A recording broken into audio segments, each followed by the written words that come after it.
बोंबील झाले बारीक करून. वांगे कापून घेतले, इकडं बोंबील घेतलेत, इकडं कांदा, टोमॅटो, कोथिंबीर, लसूण, अद्रक, बोंबलाचे तुकडे, पुदिना आणि फुटाणे हे बारीक करून घेणार आहे.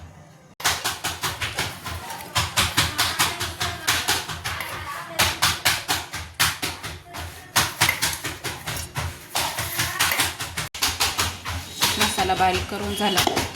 आता ह्या वांग्यामध्ये हा मसाला पण करून घेऊ. लाल तिखट मसाले ते टाकायचे.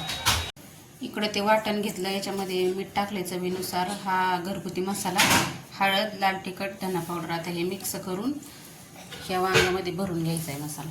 मिक्स करून घेते आता सर्व मसाला एकत्र. आणि आता हे वांग्यामध्ये भरून घेऊ आपण.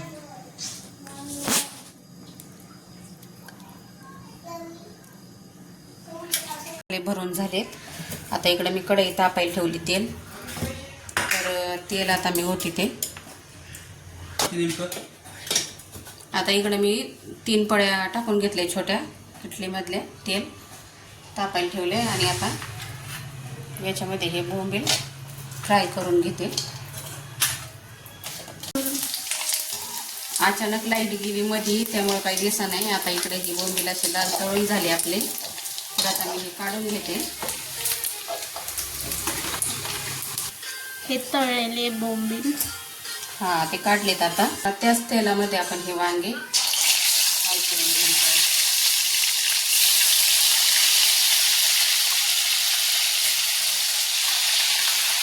आणि हा राहिलेला मसाला.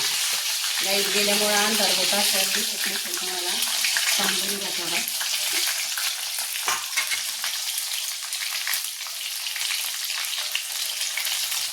पुढे ये जरा. आता हे फ्राय करून घेते. आता हे मिक्स करून घेऊ. आणि हे तळलेले बोंबील तसंच टाकू. आणि आता हे एकत्र मिक्स करून घेऊ. 5 मिनिटं ठेवू झाकून.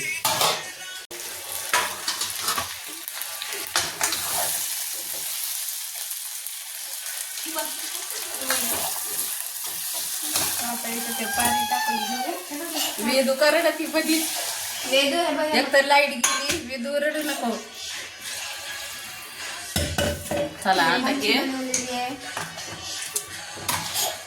वांग बोंबील आता हे 15-20 मिनिटं शिजून द्यायचं. वांग शिजलं की आपली वांगा बोंबील रेसिपी तयार.